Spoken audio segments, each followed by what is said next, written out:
একদিন রাতের অন্ধকারে শ্বশুর মশাই আমার বর সেজে আমার শরীর ভোগ করছিলেন এবং আমি জানতেও পারিনি। আসলে আমার বিয়ের পরে শ্বশুর মশাই আমাকে দেখামাত্রই আমার সঙ্গে শারীরিক সম্পর্ক করার জন্য পাগলের মতো করতেন। আর এই কারণে আমি শ্বশুরকে দেখে ভয়ে সারা বাড়িতে ছুটে বেড়াতাম। কিন্তু শ্বশুর মশাই আমাকে ধরার জন্য আমার পেছনে তাড়া করতেন। উনি তো একদম সুস্থ মানুষ ছিলেন, তাহলে কিন্তু হঠাৎ করে কেন পাগলের মতো আমাকে দেখামাত্রই শারীরিক সম্পর্ক করার জন্য উন্মুক্ত হয়ে যেতেন? এমনকি দিন দিন উনার ব্যবহার দেখে ভয়ে আমার ওই বাড়ি থেকে পালাতে ইচ্ছে করত। শুধু তাই নয়, আমি যখনই শাশুড়ির ঘরের পাশ দিয়ে যেতাম তখনই আমার শাশুড়ির চিৎকারের আওয়াজ শুনতে পেতাম। উনি আমার শ্বশুরকে বলতেন, আমাকে ছেড়ে দাও, আমি আর নিতে পারছি না। জানি না আমার শ্বশুর এই বয়সেও আমার শাশুড়ির সঙ্গে না জানি কি করতেন। আমার পরও শাশুড়ি এই ব্যাপারে সবকিছু জানা সত্ত্বেও শাশুড়ি আমাকে বলতেন, বৌমা একটু সহ্য করে থাকো, ধীরে ধীরে সবকিছু ঠিক হয়ে যাবে। আসলে আমি যখন বিয়ে হয়ে শ্বশুরবাড়ি আসি তখন তো শ্বশুরবাড়িতে সবকিছু একদম ঠিকঠাক ছিল। বিয়ে হওয়ার 7 দিন পরে আমার শ্বশুরের পাগলামি শুরু হয়ে যায়। আমার নাম রুকসানা। আমি 22 বছরের খুব সুন্দরী মেয়ে ছিলাম। আমার শরীর খুব পাতলা ছিল এবং আমি ভীষণ ফর্সা ছিলাম। তাই সবাই বলতো আমি নাকি দেখতে খুব এক্সট্রাকটিভ। স্কুল লাইফে আমার বান্ধবীরা বলতো, তুই এতটাই সুন্দর এবং তোর শরীরের গঠন এতটাই আকর্ষণীয়, তোর সৌন্দর্য দেখে যে কোনো ছেলে বা পুরুষ আকর্ষিত হবে।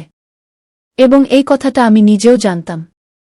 তারপর আমার কলেজের পড়াশোনা শেষ করে আব্বু ও আম্মু যখন একটা ভালো পাত্র এনে বিয়ে দেয় তখন আমি খুব খুশি ছিলাম।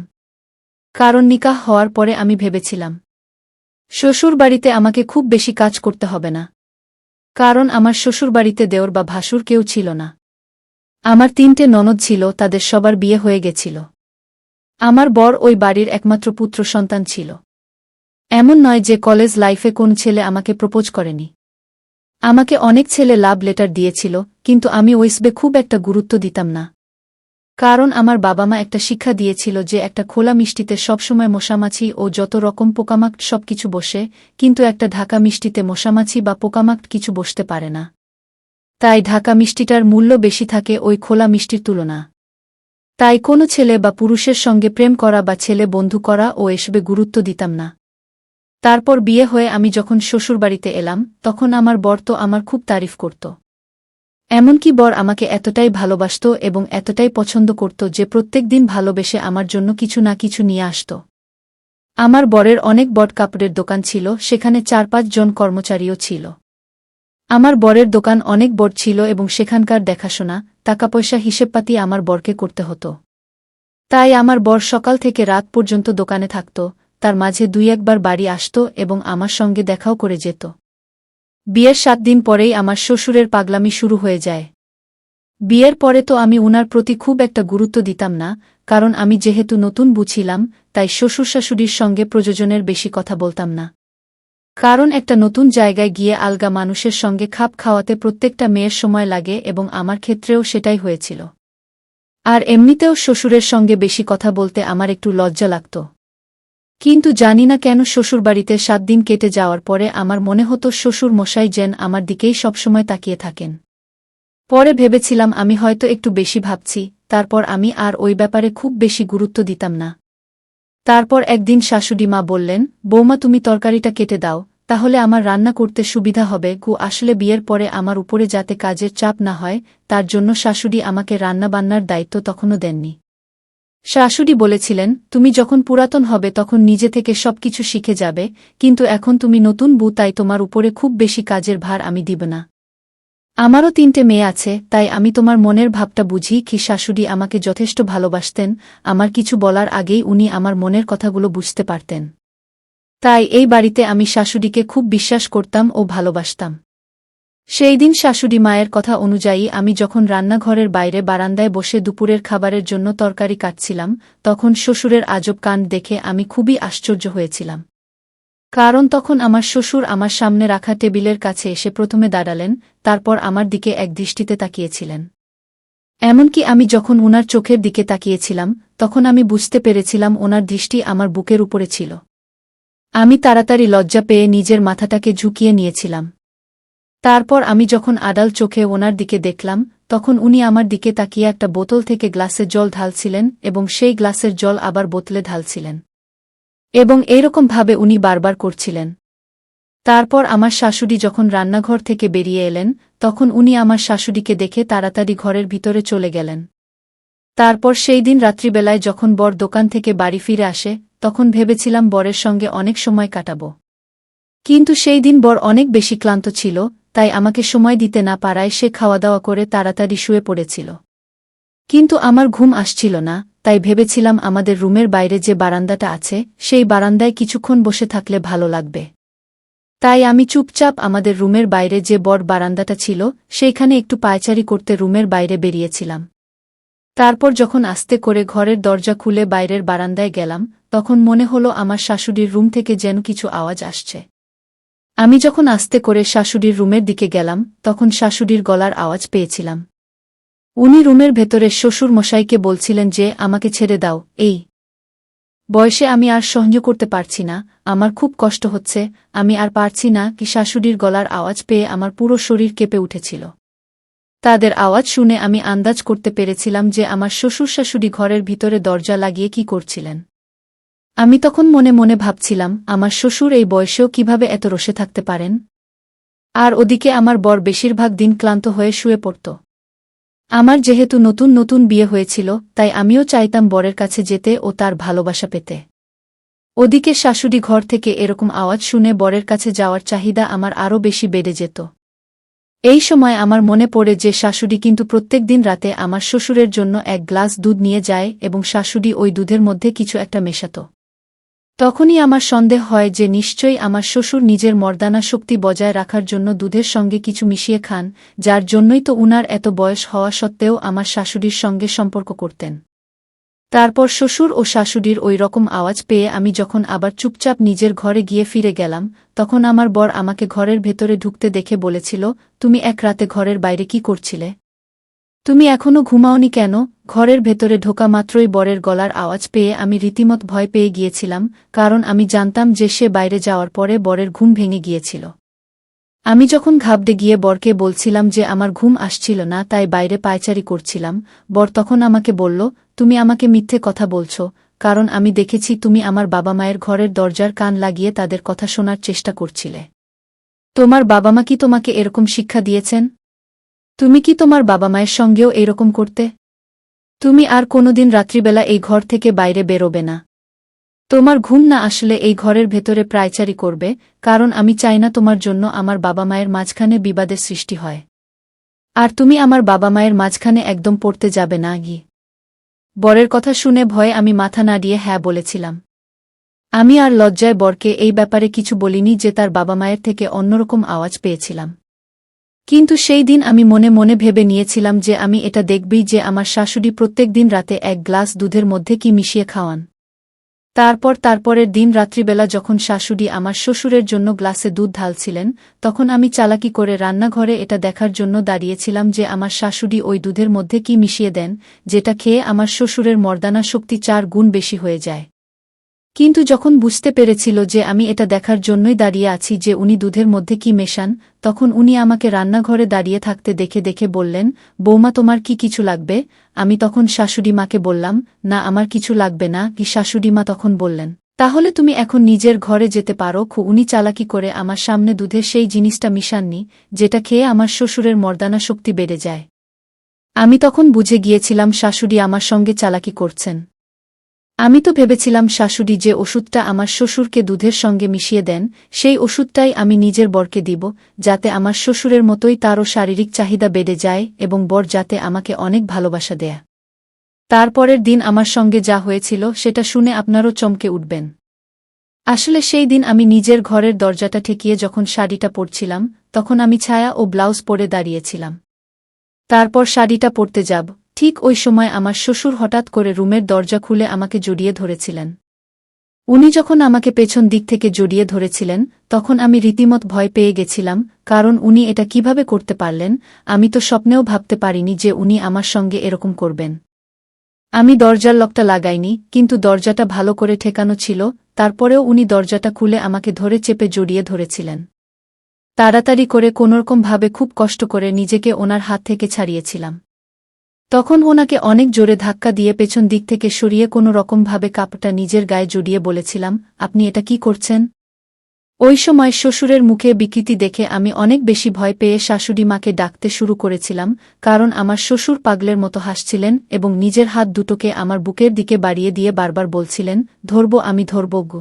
শ্বশুরের ওই রকম পাগলামি দেখে আমি অনেক বেশি ভয় পেয়ে নিজের ঘর থেকে তাড়াতাড়ি দৌড়ে গিয়ে শাশুড়ির ঘরে গিয়েছিলাম। শাশুড়ি আমাকে ওই অবস্থায় দেখে বললেন, বৌমা তোমার কি হয়েছে? তুমি এত বেশি ভয় পাচ্ছ কেন? আমি তখন অনেক বেশি ভয় পেয়ে বললাম যে শ্বশুর মশাই আমার সঙ্গে কি করছেন? শাশুড়ি তখন আমাকে বললেন, এতে ভয় পাওয়ার কিছু নেই, সবকিছু ঠিক হয়ে যাবে। আমি তো শাশুড়ির কথা শুনে অনেক বেশি আশ্চর্য হয়ে গেছিলাম, কারণ এত কিছু হওয়ার পরেও উনি বলছিলেন এতে ঘাবড়ানোর কিছু নেই, সবকিছু নাকি ঠিক হয়ে যাবে। কিন্তু আমার শ্বশুর মশাই কেন এইরকমভাবে পাগলের মতো ব্যবহার করছিলেন, আমি তো কোনো কিছুই বুঝতে পারছিলাম না। শুধু তাই নয়, আমার শাশুড়ির এই কথাটা শুনে আমি অনেক বেশি আশ্চর্য হয়েছিলাম যে এত কিছু হয়ে যাওয়ার পরেও উনি আমাকে বলেছিলেন, বৌমা এই কথাগুলো ছেলেকে বলার কোনো দরকার নেই, ও জানতে পেলে শুধুই চিন্তা করবে। এই জন্য আমার ছেলেকে এইসব কথা বলার কোনো দরকার নেই গি। শ্বশুরের এরকম ব্যবহার দেখে আমি অনেক বেশি ভয় পেয়েছিলাম। এমনকি শাশুড়ি আমাকে বলেছিলেন, তোমার যদি মনে হয় যে তোমার শ্বশুরকে দেখে তোমার ভয় লাগছে, তাহলে তুমি যখন তোমার ঘরে থাকবে, তাহলে ভেতর থেকে ঘরের দরজাটা লাগিয়ে দেবে। তাছাড়া ভয়ের কিছু কারণ নেই, আমি তো আছি এই বাড়িতে। তাও সেই দিনের পর থেকে আমি ঘরের দরজা বন্ধ করে দিয়ে থাকতাম। এই জন্যই বিয়ের পরে যখন আমি শ্বশুরবাড়ি এসেছিলাম, সেই দিনের পর থেকে এখন পর্যন্ত আমার শ্বশুর কিন্তু কোনোদিন আমার সঙ্গে বসে দুটো কথা বলেনি। জানি না উনি কেন এরকম পাগলামি করতেন। আমি শাশুড়ির সঙ্গে ঘরের প্রত্যেকটা কাজে সাহায্য করতাম। এমনকি একদিন যখন আমি রান্নাঘরে দাঁড়িয়ে স্ল্যাবের উপরে তরকারি কাটছিলাম, ওই সময় আমার শাশুড়ি বাথরুমে ছিল। তারপর আমার শ্বশুর যখন দেখল আমার শাশুড়ি বাথরুমে আছে, তখন সুযোগ বুঝে রান্নাঘরে এসে আমাকে আবার জড়িয়ে ধরেছিলেন এবং আমাকে জড়িয়ে পাগল মানুষের মতো দাঁত মুখ বের করে হেসে বলছিলেন, আমি করব। আমি তখন উনার পাগলামি দেখে তাড়াতাড়ি নিজেকে ওনার থেকে ছাড়িয়ে ওখান থেকে পালিয়ে গিয়ে দৌড়ে নিজের ঘরের দিকেই যাচ্ছিলাম, তখন শ্বশুর মশাইও আমার পিছনে তাড়া করছিলেন। আমি তখন অনেক বেশি ঘাবড়ে গিয়ে দৌড়ে নিজের ঘরের ভেতরে এসে দরজাটাকে লক করে দিয়েছিলাম। সেই দিনের পর থেকে একটা জিনিস লক্ষ্য করেছিলাম, আমার শাশুড়ি থাকলে উনি আমার সঙ্গে এইসব নোংরামি করতেন না। কিন্তু যখনই দেখতেন আমার শাশুড়ি আমার থেকে একটু দূরে গেছে, তখনই সুযোগ বুঝে আমার শ্বশুর আমার সঙ্গে নোংরামি করার চেষ্টা করতেন। এইভাবে বেশ কয়েকদিন চলতে থাকে। তারপর আমি একদিন সহ্য করতে না পেরে সেদিন রাত্রিবেলা যখন আমার বর ঘরে এসেছিল, তখন আমি বরকে কাঁদতে কাঁদতে বলেছিলাম যে তার বাবা আমার সঙ্গে প্রত্যেক দিন কি করে। তার বাবা সুযোগ বুঝে আমাকে জড়িয়ে ধরে, শুধু তাই নয়, আমার বুকেও পেটে হাত দিয়েছেন। আমার মুখ থেকে এইসব কথা শোনার পরে আমার বর আমাকে কিছু বলেনি। বর তখন অনেক বেশি ঘাবড়ে গিয়ে তার মায়ের ঘরে গিয়ে ভেতর থেকে দরজাটাকে লাগিয়ে দিয়েছিল, যাতে আমি ওই ঘরে ঢুকতে না পারি। আমি তখন বরের পেছন পেছন গেছিলাম, কিন্তু বর আমাকে ওই ঘরে ঢুকতে দেয়নি। এবং জানি না সে তার মায়ের সঙ্গে এমন কি কথা বলছিল, কারণ আমি দরজার ওই পাশ থেকে কিছুই শুনতে পাচ্ছিলাম না। বর তখন কিছুক্ষণ পরে শাশুড়ির ঘর থেকে বেরিয়ে এলো। তখন আমি তাকে জিজ্ঞাসা করলাম, আমার এত কিছু বলার পরেও তুমি তোমার বাবার ব্যাপারে কিছু বললে না কেন? তখন বর আমাকে বলেছিল, এতে এত বেশি কথা বলার কি আছে? ধীরে ধীরে সবকিছু ঠিক হয়ে যাবে। তুমি যখন জানো আমার বাবা তোমার সঙ্গে এইরকম কিছু করতে পারে, তাহলে তুমি একা কেন থাকো? তুমি ঘরের ভেতরে দরজা লাগিয়ে থাকবে, কারণ সেই দিন থেকেই আমার প্রতি শ্বশুরের নোংরামি শুরু হয়ে গেছিল। আমার বড় শাশুড়ির মতো একটাই কথা বলছিল। আমি তখন অনেক বেশি আশ্চর্য হয়েছিলাম বরের মুখে থেকে ওই কথাটা শুনে। এমনকি আমার শাশুড়ি ও বরের কথা শুনে মনেই হয়নি যে আমার শ্বশুরের এইরকম ব্যবহার আমার সঙ্গে প্রথম ছিল, কারণ আমার বর ও শাশুড়ির কথা শুনে তো এটাই মনে হচ্ছিল যে আমার শ্বশুর এরকম বেয়াদবি হয়তো আরও অনেক সঙ্গে করেছে। এবং তখন আমি বুঝে গেছিলাম যে আমার শ্বশুর মশাই এর ব্যাপারে আমার থেকে কিছু একটা লুকানো হচ্ছিল। আমি ওটা বুঝতে পেরে বরকে বলেছিলাম, আমার থেকে তোমরা কি লুকাচ্ছ? আমি এখন এই বাড়ির সদস্য, আমার থেকে কোনো কিছু লুকিয়ে লাভ নেই। বর তখন বলেছিল, আমি তোমার থেকে কিছুই লুকাচ্ছি না। আর কালকের পর থেকে তুমি নিজের ঘর থেকে বেরোবে না, এটাই আমার। আমি তখন বরকে বলেছিলাম, আমাকে ঘর থেকে বের হতে বারণ করছো কেন? তার মানে তুমি নিশ্চয়ই জানো যে তোমার বাবা আমার সঙ্গে কেন এরকম বেয়াদবি করেন। তোমার জায়গায় অন্য কোনো ছেলে হলে ওইরকম অসভ্য লোকের অসভ্যতা দেখে হয়তো বাড়ি থেকে বের করে দিত, কিন্তু তুমি তো আমাকেই ঘর থেকে বের হতে বারণ করছো। তোমার বাবার এরকম নোংরামি দেখে আমার এই বাড়িতে থাকতে ভয় হচ্ছে, কারণ উনি কখন যে আমার সঙ্গে খারাপ কাজ করে বসবেন তার কোনো ঠিক নেই। আমার সব কথা শোনার পরে বর আমার দিকে এগিয়ে এসে অনেক রেগে বলল, একদম চুপ। আমার বাবার ব্যাপারে আর একটাও বাজে কথা বলবে না, নইলে আমার থেকে খারাপ আর কেউ হবে না কি। তারপর আমার বর আমার উপরে রাগ করে সেখান থেকে বাইরে বেরিয়ে চলে গেছিল। তারপর আমার শাশুড়ি যখন নিজের ঘর থেকে বেরিয়ে এলেন, তখন আমাকে বললেন, বৌমা, আমি তোমাকে বলেছিলাম না এ কথাগুলো ছেলেকে বলার দরকার নেই। ধীরে ধীরে সব কিছু ঠিক হয়ে যাবে। তারপরেও তুমি আমার ছেলেকে কথাগুলো বলে তাকে দুশ্চিন্তায় ফেলে দিয়েছ গু। আমি তখন শাশুড়িকে বললাম, মা, আপনি আমার থেকে কি লুকাচ্ছেন? এবং আপনারা কতদিন আমার থেকে কোনো কথা লুকিয়ে রাখবেন? আমি এ বাড়ির সদস্য, আপনারা যদি আমাকে সত্যি কথা বলেন তাহলে আমার মনের ভয় ও দুশ্চিন্তা দূর হবে। না হলে বাবা যা শুরু করেছেন, এতে কোনোদিন না কোনোদিন আমার সঙ্গে উনি কিছু খারাপ করে বসবেন। উনি সুযোগ বুঝে আমাকে জড়িয়ে ধরেন, এমনকি আমার শরীরেও হাত দিয়েছেন। এগুলো আমি আর সহ্য করব না। এবং উনাকে দেখে আমার ভীষণ ভয় লাগে। উনি আমাকে দেখলেই আমাকে ধরার জন্য পুরো বাড়িতে তাড়া করেন। উনার এসব নোংরা আমি আর কতদিন সহ্য করব? শুধুমাত্র আপনার কথা ভেবে আমি এ কথাগুলো আমার আব্বু-আম্মুকে বলিনি, নইলে আমার আব্বু-আম্মু আমাকে এখান থেকে নিয়ে চলে যাবে। শ্বশুর মশাই আমার সঙ্গে যা করেছেন এটা উনি অনেক বড় অপরাধ। আমার শাশুড়ি তখন আমার হাত ধরে বলেছিল, আমি তোমাকে কথা দিচ্ছি, আমি থাকতে তোমার কিচ্ছু হবে না। তাই তুমি চিন্তা করো না। এবার তুমি নিজের ঘরে যাও। যখন রাত্রি 9টা বাজছিল, আমার বর তো রাগ করে বাড়ির বাইরে চলে গেছিল। সেই দিন আমারও ভীষণ মন খারাপ ছিল এবং আমিও কিছু না খেয়েই আমার ঘরে এসে লাইট বন্ধ করে চুপচাপ শুয়ে পড়েছিলাম। এবং আমি ঘরের দরজাটা হালকা করে ঠেকা দিয়ে রেখেছিলাম, কারণ আমি জানতাম বর একটু পরে বাড়ি ফিরে আসবে। বিছানায় মাথাটা রাখতেই আমার ঘুম চলে এসেছিল। কিছুক্ষণ পরে মনে হলো কেউ যেন আমাকে জড়িয়ে ধরে রয়েছে এবং ধীরে ধীরে আমার বুক থেকে কাপড়টা সরিয়ে ব্লাউজটা খোলার চেষ্টা করছে। আবার বুকের মধ্যে হাত পড়তে আমি ঘুমের মধ্যে বুঝে গেছিলাম কেউ আমার শরীরে হাত দিয়েছে। হঠাৎ করে ভয় পেয়ে তখন আমি তাড়াতাড়ি ঘুম থেকে উঠি। তখন দেখি আমার পাশে কেউ একজন বসে আছে। আমি ভেবেছিলাম হয়তো বর বাড়ি ফিরে এসেছে, কিন্তু তৎক্ষণাৎ আমার শ্বশুরের কথা মনে পড়ে যায়। তারপর অনেক বেশি ভয় পেয়ে আমি চিৎকার করে কাঁদতে শুরু করে দিয়েছিলাম। তখন উনি হেসে হেসে পাগলের মতো আমার দিকে তাকিয়ে বলেছিলেন, আমি ধরব গো। আমার ঘরটা যেহেতু অন্ধকার ছিল তাই আমি চেহারাটা বুঝতে পারিনি, কিন্তু এটা অনুভব করতে পেরেছিলাম যে ওই লোকটা আমার বর ছিল না। তারপর চিৎকার করে কান্নাকাটি করে বিছানা থেকে নেমে ঘরের লাইটটা অন করতেই আবার পায়ের তলা থেকে মাটি সরে গেছিল। কারণ ওই লোকটা আর কেউ নয়, আমার শ্বশুর মশাই ছিল। উনাকে দেখে তো ভয়ে আমার পুরো শরীর থরথর করে কাঁপছিল, আমার হাত পা ঠান্ডা হয়ে গেছিল। উনাকে দেখে ভয় পেয়ে তাড়াতাড়ি আমি রুম থেকে বেরোতেই বরের সঙ্গে ধাক্কা গিয়েছিলাম, কারণ বর ওই সময় ঘরের ভিতরে ঢুকতে যাচ্ছিল। আমাকে ওই অবস্থায় দেখে বর আমাকে জড়িয়ে ধরে বলল, কি হয়েছে তোমার? তুমি এভাবে কাঁদছো কেন? আমি তখন বরকে রেগে বললাম, তোমাদের বলে আর কি হবে? তোমাদের তো কোনো কিছুই যায় আসে না। সবকিছু জানার পরও তোমরা চুপচাপ আছো। তাই আমি আর এ বাড়িতে থাকব না। অনেক হয়েছে, তোমরা যদি আমাকে শ্বশুরের ব্যাপারে সত্যি কথা না বলবে ততদিন আমি আর এ বাড়িতে ফিরে আসব না। আমার বর যখন বুঝতে পেরেছিল আমি কি ব্যাপারে কথা বলছি, তখন সে তার মাকে ডেকে বলল, মা, বাবা কোথায় আছে?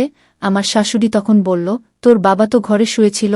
তারপর আমার শাশুড়ি আমার কান্না দেখে বুঝে গেছিল নিশ্চয়ই আমার শ্বশুর কোনো কাণ্ড ঘটিয়েছে। তখন উনি তাড়াতাড়ি করে আমার ঘরে গিয়ে দেখেন যে শ্বশুর আমার বিছানাতে বসে বসে হাসছেন। আমার শাশুড়ি তখন তাড়াতাড়ি আমার শ্বশুরকে নিজের ঘরে নিয়ে গেছিলেন। আমি তখন বরকে নিজের থেকে দূরে সরিয়ে বললাম, আমাকে ছেড়ে দাও, আমি আর এক মুহূর্ত বাড়িতে থাকব না। তারপর বরের কোনো কথা না শুনে আমি রাগ করে নিজের ঘরে এসে আলমারি থেকে একটা ব্যাগ বের করে নিজের জামাকাপড় গোছাতে শুরু করেছিলাম। তারপর আমার বর আমার হাত ধরে বলেছিল, দেখো, তুমি এত রাগ করো না, বলছি তো ধীরে ধীরে সবকিছু ঠিক হয়ে যাবে। তুমি একদম চিন্তা করো না। আমি তখন বরকে বলেছিলাম, কখন ঠিক হবে? যখন তোমার বাবা আমার শরীর নষ্ট করে দেবে। তখন তোমার বাবা আমার সঙ্গে অপরাধ করেছে, আর এইসব কিছু জেনে শুনেও তোমরা চুপ করে আছো। তোমরা উনাকে কেউ কিছু বলো না কেন? আমি তখন জামাকাপড় গুটিয়ে ব্যাগ হাতে নিয়ে যখন এই রাত্রিবেলায় বাড়ি থেকে বের হতে যাচ্ছিলাম, তখন শাশুড়ি আমার হাতটা ধরে বলেছিল, বৌমা তোমার হাতে পায়ে ধরছি, তুমি এই বাড়ি ছেড়ে কোথাও যেও না কি। তখন উনি নিজের ছেলেকে বললেন, বৌমাকে ঘরে নিয়ে গিয়ে সবকিছু বলে দেয়াগু। বর তখন আমার হাত ধরে ঘরে নিয়ে গিয়ে যা বলছিল সেটা শুনে তো আমার পায়ের তলা থেকে মাটি সরে গেছিল। বর বলছিল আমার শ্বশুর নাকি পাগল ছিল। আসলে বেশ কয়েক বছর আগেই আমার শ্বশুরের যখন মাথা খারাপ হয়ে গেছিল, তখন শ্বশুরকে ভালো ডাক্তারের কাছে নিয়ে যাওয়া হয়েছিল এবং উনি সুস্থ হয়ে গেছিলেন। কিন্তু গত 1 বছর ধরে উনি ঠিকঠাকভাবে ওষুধ খেতে চাইছেন না। এমনকি উনি ওষুধ না খাওয়ার জন্য আমার শাশুড়ির উপরেও মারধর করতেন। আমাদের বিয়ের প্রায় 7-8 বছর আগে, যখন আমার শ্বশুরের অনেক বেশি মাথা খারাপ হয়ে গেছিল, তখন উনি রাস্তায় যে কোনো মেয়ে দেখলেই সেই মেয়েকে জড়িয়ে ধরতেন। এবং এতটাই খারাপ অবস্থা হয়ে গেছিল যে লোকে আমার শাশুড়ি ও বরকে ওই পাড়া ছেড়ে চলে যেতে বলেছিল। কিন্তু আমার বর যখন শ্বশুরকে একটা ভালো চিকিৎসকের কাছে নিয়ে গিয়ে চিকিৎসা করায়, তখন শ্বশুর মশাই অনেকটা ঠিক হয়ে গেছিলেন। কিন্তু আমাদের বিয়ের কয়েক মাস আগে থেকে উনি এটা মানতে চাইতেন না যে উনার মাথাটা খারাপ আছে। এমনকি আমার শাশুড়ি যখন রাত্রিবেলা ঔষধ খাওয়াত, তখন আমার শ্বশুর মশাই শাশুড়ির উপরে মার ধরে অত্যাচার করতেন। শুধু তাই নয়, আমার শ্বশুরকে একটা ইনজেকশন প্রত্যেক দিন দিতে হতো এবং ওই ইনজেকশনটা উনি নিতে চাইতেন না। ওই ইনজেকশনটা আমার শ্বশুরকে দেওয়ার জন্য আমার শাশুড়িকে অনেক ঝামেলা করতে হতো। তাই সেদিন আমার বর বলেছিল, তুমি আমার বাবা মায়ের ঘরের দরজায় বাইরে দাঁড়িয়ে কি শোনার চেষ্টা করছিলে। আসলে আমার বর জানত, আমার শ্বশুর মাঝে মধ্যেই আমার শাশুড়ির উপরে অত্যাচার করেন শুধুমাত্র ওষুধ না খাওয়ার জন্য। এবং ওই জন্যই আমার শাশুড়ির ঘর থেকে বিভিন্ন ধরনের আওয়াজ আসত। আসলে কখনো কখনো তো আমার শ্বশুর মশাই নাকি আমার শাশুড়ির পিঠে চেপে ঘোড়ায় চাপার মতো করতেন। আমার শাশুড়ির অনেক কষ্ট হলেও উনি শ্বশুর মশাই এসব পাগলামি সহ্য করে থাকতেন, কারণ উনি শ্বশুর মশাইকে অনেক ভালোবাসতেন। কারণ আমার শ্বশুর শাশুড়ি একে অপরকে পছন্দ করে বিয়ে করেছিল, তাদের লাভ ম্যারেজ ছিল। কিন্তু তারা কেউ ভাবতেও পারেনি যে আমার শ্বশুর এইভাবে পাগল হয়ে যাবে। এদিকে শ্বশুর মশাই তো নিজেও জানতেন না যে ওনার মাথা খারাপ আছে, এবং উনি আমার শাশুড়ির কথা বিশ্বাস করতেন না যে একজন পাগল লোক। তাই আমার শাশুড়ি দুধের মধ্যে ঔষধ গুলে খাওয়াতেন। আমার শাশুড়ি যখন শ্বশুরকে ইনজেকশন দিত, তখন আমার শ্বশুর কিন্তু আমার শাশুড়িকে দেখে ভয় পেত। আর এ কারণে উনি আমার শাশুড়ির উপস্থিতি থাকা অবস্থায় আমার সঙ্গে কিছু করতেন না। বিয়ের আগে তারা এ ব্যাপারে আবার আমার বাবা মাকেও কিছু বলেনি, কারণ তারা জানত এসব কথা শোনার পরে আমার বাবা মা ওই বাড়িতে আমার বিয়ে দেবে না। কিন্তু আমার বর আমাকে প্রথম নজরে দেখে ভালোবেসে ফেলেছিল, তাই সে শাশুড়িকে বলেছিল শ্বশুরের ব্যাপারে যাতে এসব কথা আমার বাবা মাকে না বলে। কারণ এসব কথা জানার পরে আমার বাবা মা কিন্তু কোনোদিন ওই বাড়িতে বিয়ে দিত না। সবকিছু শোনার পরে আমি বরকে বলেছিলাম, এই কথা যদি তোমরা আমাকে আগেই বলতে, তাহলে আমি এটার কিছু ব্যবস্থা করতাম। তখন বর বলেছিল, এটার আর কি ব্যবস্থা করব? উনি আমার বাবা, আমি ওনাকে পাগলাতে দিয়ে পারব না। উনার একরকম ব্যবহার দেখে আমার খুব কষ্ট হয়। তখন আমি ওরে বলেছিলাম, পাগলা হতে দেওয়ার দরকার নেই, আমরা তো বাড়িতে নার্স বায়ে রাখতে পারি যারা সবসময় আমার শ্বশুরের খেয়াল রাখবে। সেই দিনের পর থেকে শ্বশুরের মানসিক অবস্থা ঠিক করার জন্য আমিও উঠে পড়ে লেগেছিলাম এবং সবথেকে ভালো হাসপাতালে নিয়ে গিয়ে চিকিৎসা করিয়েছিলাম। ধীরে ধীরে শ্বশুর মশাই সুস্থ হয়ে উঠেছিলেন এবং আমাদের পরিবারে আবার শান্তি ফিরে এসেছিল।